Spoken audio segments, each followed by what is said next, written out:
My Last Halloween by Locked 334. Halloween used to be my favorite holiday. It was that one time of year you could be anything you wanted to be. You could draw out of your darkest desires and display them for the world to see. No one would think you were odd for being the person you always wanted to be.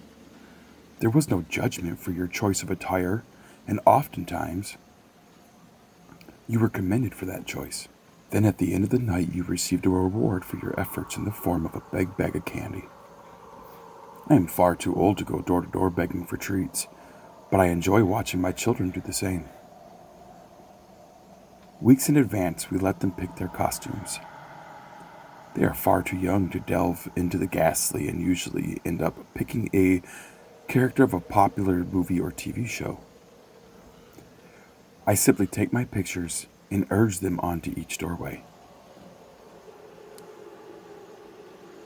I always remind them to say trick or treat before the door opens.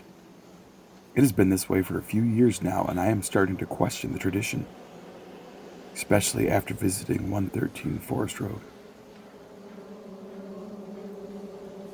The past year we made the rounds for our local neighborhood. We made sure to only approach homes that had their porch light on, which was the unspoken rule.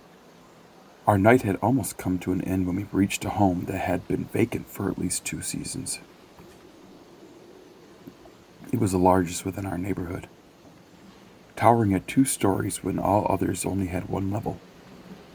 It was a large, brick Victorian monstrosity that may have once been beautiful, but the landscape had long needed work. It was the house most kids made stories about. When we saw the dim glow of that yellow bulb, I was unsure of letting my children approach. My oldest begged to ring the doorbell, and my youngest simply wanted more candy. I was outnumbered and relented at their pleas. My wife sat within the idle vehicle while I followed close behind. The 2 made their way up the steps, and I waited at the bottom. Like always, I reminded them of what to say. My oldest son held his brother's hand and pressed the lighted button. Ringing much like church bells, echoed from within the house for a moment, before returning to silence. After a few seconds, they turned to me with questioning looks. I had noticed a moving truck parked outside the home earlier in the month, and knew someone must live there, but I hadn't seen them. There was no car in the driveway, and I didn't see any lights on inside. I started to think they were simply gone and left the lights on in case it was dark by the time they returned. I waved to my children to come back to the car and told them we would just head home.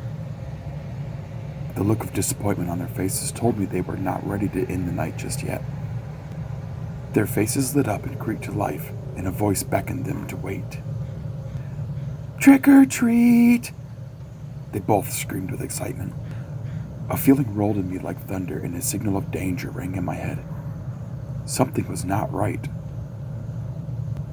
If they were home all this time, where was the car I had seen sitting in the driveway the past few weeks? I instinctively advanced on my 2 children, taking steps and leaps. A feeling told me inside they should not go toward the voice, and I called for them to stop as they turned towards the door. "I choose both."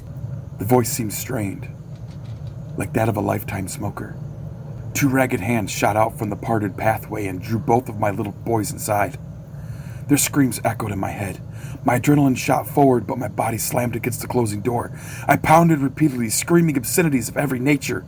My body shook violently as my world became a spiral of despair. The whole scene drew the attention of my wife, and soon she was right behind me. In an effort to find the entry, I took a step back, lifted my right foot, and dropped to full force into the hardwood. The door frame shattered, allowing the barrier to fly freely into the darkness. I cried out in terror for my boys as I rushed into each room.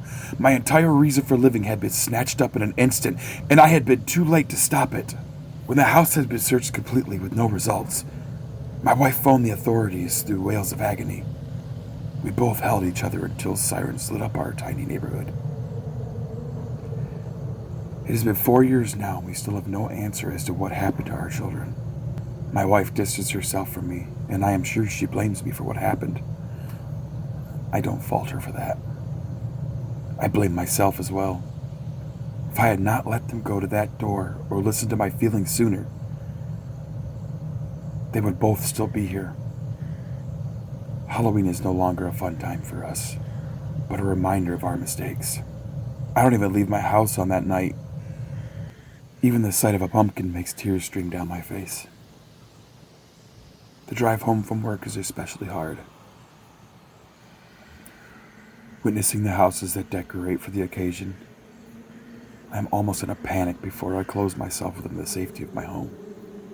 Please, if you read this, don't let your kids visit 113 Forest Road on Halloween.